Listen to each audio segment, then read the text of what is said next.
Moelen met Pelt, welkom van harte. Met wem kallen van u, verkallen u met een mens die weet ook over heel veel dingen bescheid. Het is een bezige bij. Hij kent Moelen wie Brugman. Hij is de laatste 10, 20 jaar vooral bekend als maker van grote videoproducties. Huub Meesen, van harte welkom. Dag Frits, goeiedag. Fijn dat ze met me wilt skallen. Verzet was gelijk even het ruiger. Wat wil ze drinken? Spa rood met 2 citroentjes. Oké, want dat mag kennen. Het gaat in de papieren lopen, denk ik. Is ook prima. Moelen met Pelt.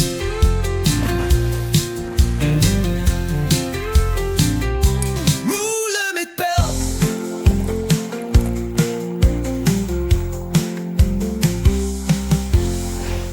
Huub Meesen, chic dat ze er is. Huub, du kent heel veel vertellen. En nou ja, wie ik dich ken, zal ik moeten proberen om er eens af en toe tussen te komen. Maar we willen even bij het begin beginnen. Waar stond het weesje van Huub? En vroedvrouwenschool is niet goed. Nee, het wiegje stond op de Pater Damiaanstraat 2. Dat is Heerlen Noord. Heksenberg. Heksenberg, dat is een heksenbessen. 100%. Met knieën kapot gevallen de communie gedaan daar in de kerk, joh. Wieso zegt ze dat? Ja, nou, als die foto's terug zie je, dan is zo veel pleisters, zal ik maar zeggen. Maar dat was ook al met de bevalling, zegt ze. Ja, ik ben geboren op de trottoir van het ziekenhuis hier op de Groene Boord in Heerlen. En het zo wie het gewoon als ik zeg, dat kan ik me allemaal herinneren, hè, want dat werd lastig. Maar mijn pap heeft me niet één keer, maar vaker in mijn leven verteld dat ik hem er nu op een kapitein behoorlijk verzout heb.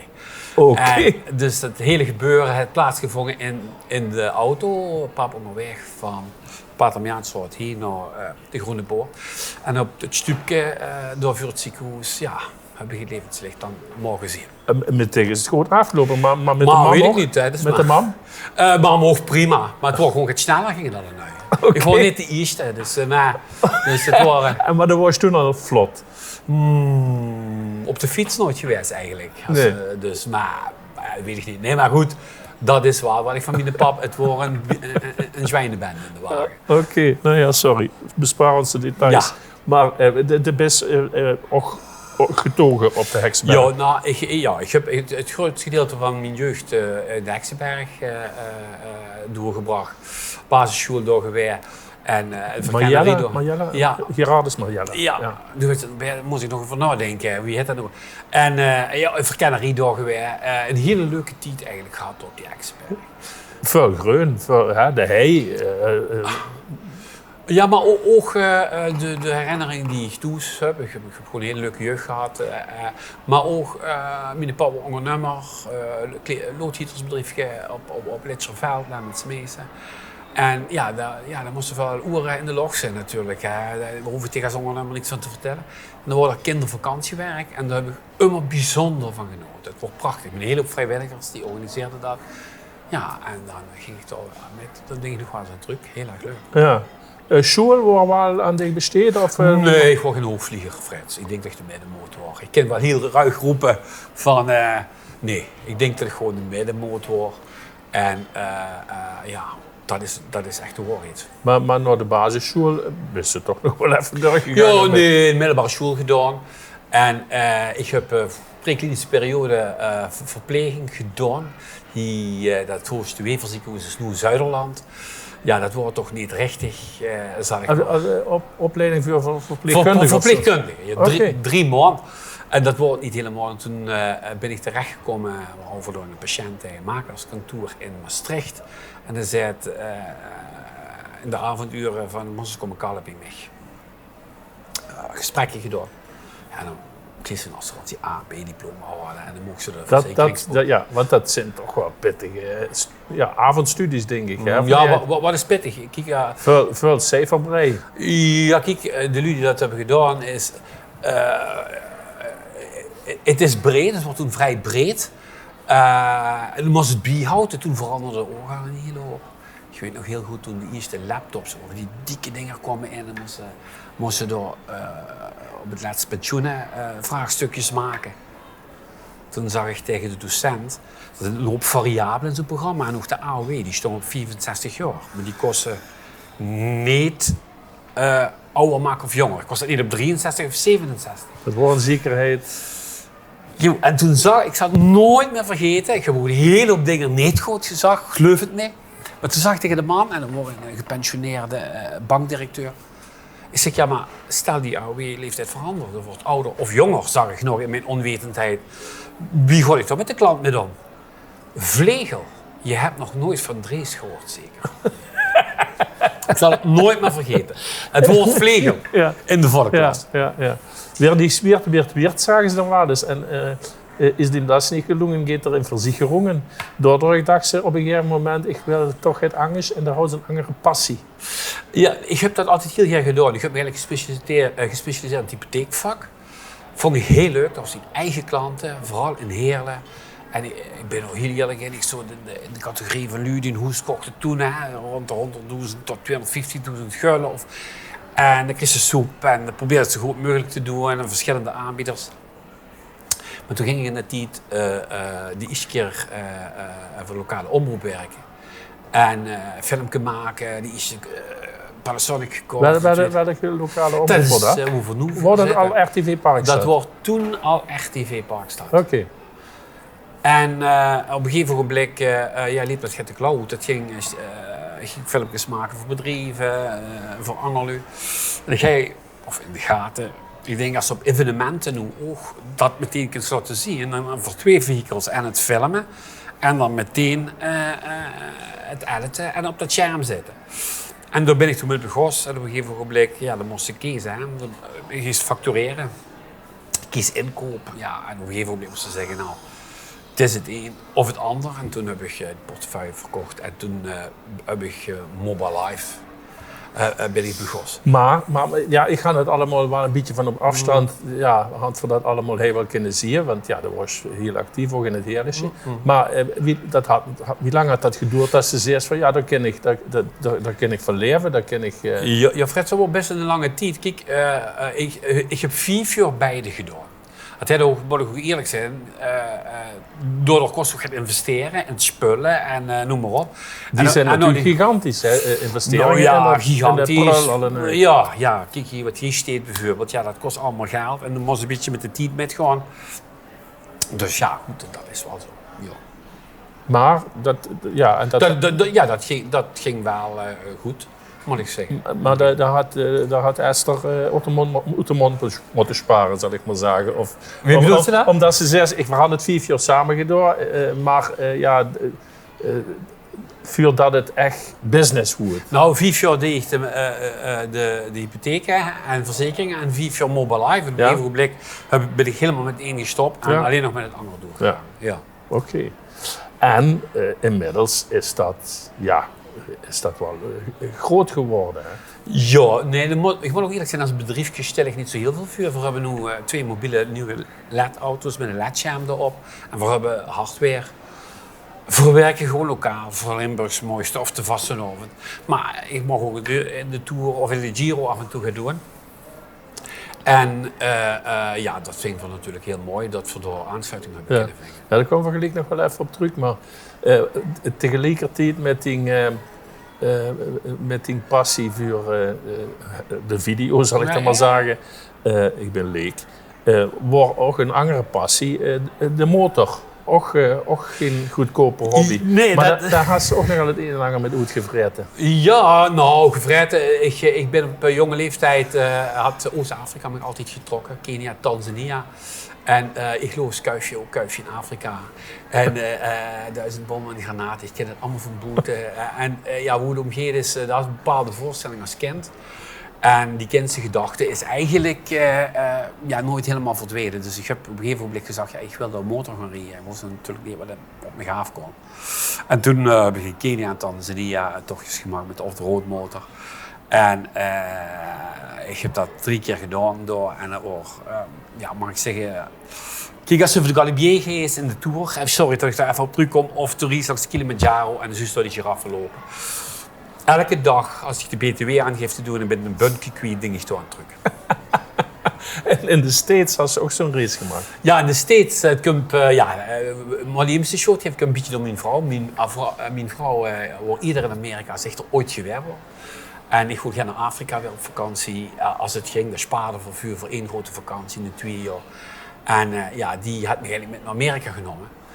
En vanaf dag 1 dacht ik, ja, maar hier moest op de motor zitten. En ik heb, moet ik de getallen goed zeggen, ik heb 27.000 motorkilometer. Ik had dat bij zijn beukse gemak in Amerika, 6 staten. Zo. En ook dat is heel indrukwekkend. Kijk, qua natuur, vroeger waarders. En zeker de motards, die zeggen, ja, wat, Huub, als we dan geld uitgeven, moet ik naar Amerika, dan Route 66. Of moet ik het rondje Kilimanjaro doen? En dat is natuurlijk heel lastig. Maar Amerika had me qua natuurschoon enorm verbaasd. Het is echt... Amazing. Ja, Frits. Muziek komen hoort voor even in de Verenigde Staten. En dan ook nog een man die tegenwoordig nog immer een hele grote ster is. Bruce Springsteen. En de Wils Born to Run wil ze huren. Waarom? Ja, dat is in de Kuip, 1985. Moet ik even goed van boete zeggen. Het was in de tijd dat ik in het ziekenhuis zat. En toen klopte iemand op mijn kamer, nu nog altijd met de muziek van Sean van Kleef. En hij zei van, voor een leuke artiest, daar gaan we met een paar man naartoe, wil ze ook met gaan. Maar ik ga net in een Citroën GSA, een oude snotrot. Ik was de enige van dat groepje in de auto en ik denk, ja, die jongens vinden me sympathiek. Wat leuk! Dan heb ik maar ja, als je dan nog kunt varen. En, dus ik moet heel eerlijk zijn, het wordt niet plaatjes draaien, Springsteen is de goede route en daar wil ik naartoe. En er wordt iets concert wat ik eigenlijk zoog met 50.000 lui. En dat was waanzinnig. Ik zie nu nog, als ze daar in de Kuip naar binnen komt, ik heb nu echt kippenvel ervan. Dan komen dus die Eastrie Band omhoog en dan komt de Clarence Clemens, de saxofonist, komt in zijn wit pak met een witte zonnebril. Ja, en bloos een partij die sax en dat ging los. En wat de man zag, letterlijk, en alle lui die zijn toch geweest zullen het kunnen vertellen. Nog 4 stunden live spelen, pakte de Telecaster hoog te log en zette, and now we begin. En dat zal ik nooit meer vergeten. Okay. Bruce Springsteen in de E Street Band. Born to Run, Bruce Springsteen. We gaan eens luisteren. Sprung from cages on Highway 9, chrome wheel, fuel injected and stepping out over the line. Oh, maybe this town rips the bones from your back. It's a death trap. It's a suicide rap. We gotta get out while we're young. 'Cause tramps like us, baby, we were born to run.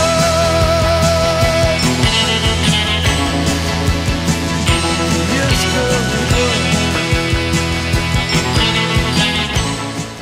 Huub, gans vergeten in alle drukte. Had ze ook nog vroeger als dienstplichtige had ze bij de luchtmacht gezeten.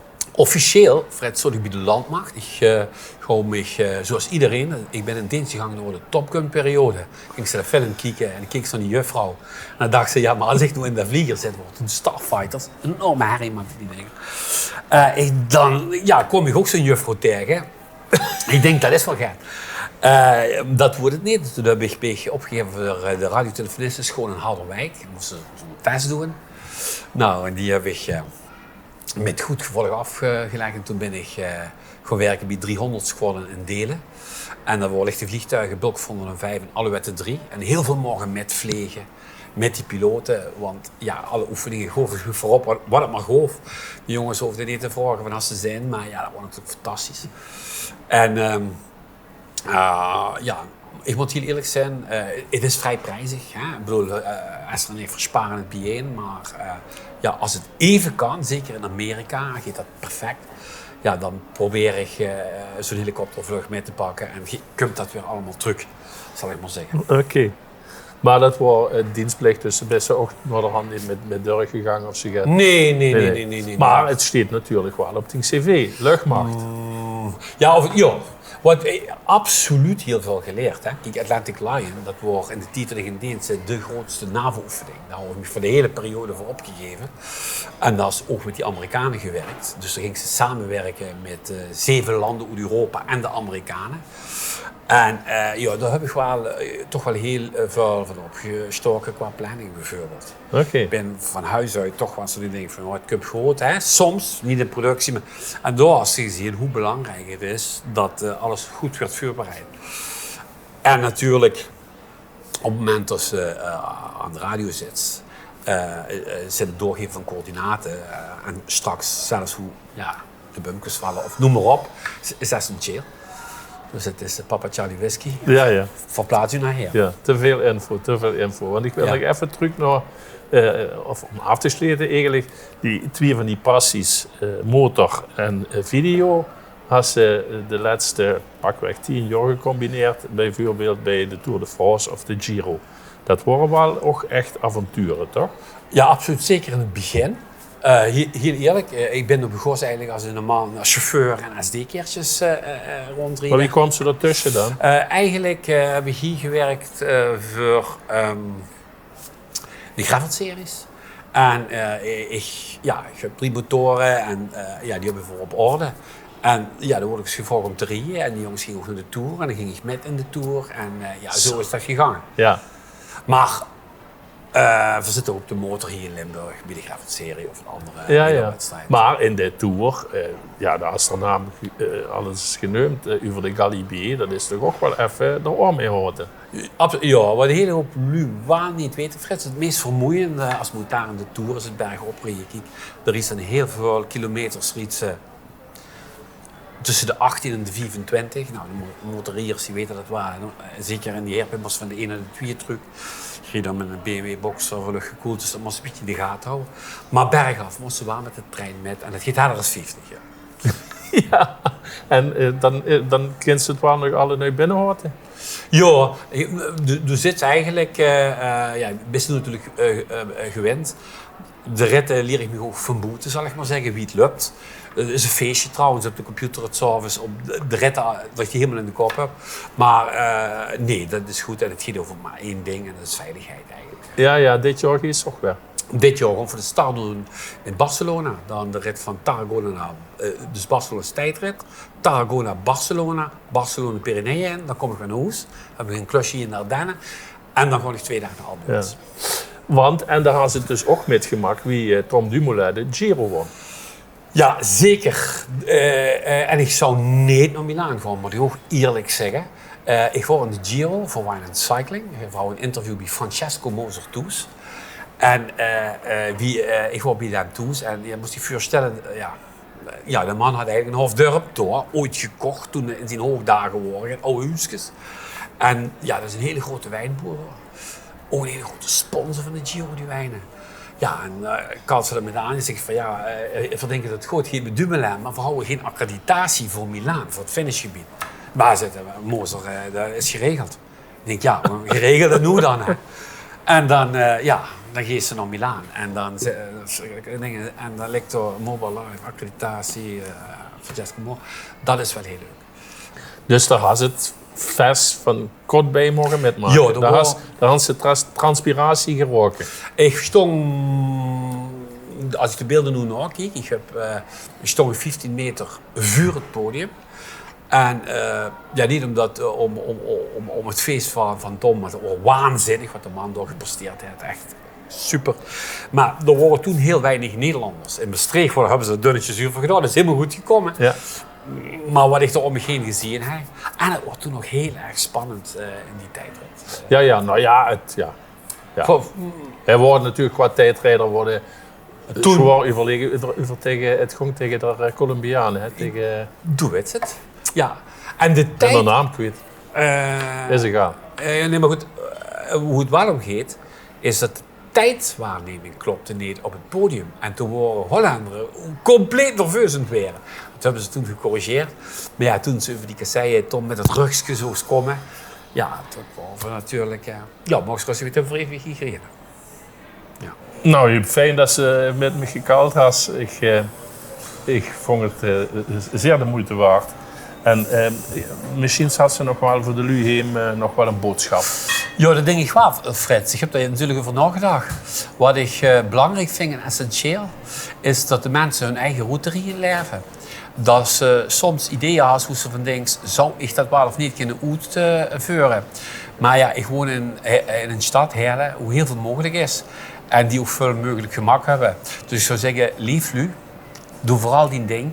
En ook als het lastiger is, gewoon proberen. Zonde, dankjewel. Angerkier bij Moelen met Pelt.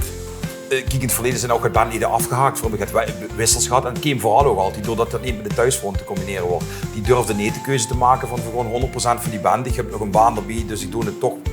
Ja, ik trek dat niet meer. Dat is vaak dan gebeurd. Ja. Maar de maakt wel, als ze wel die keuze maakt, en dat heb ik ook gedaan om 100% of te gaan, dan kan ze best wel wie komen. Ja.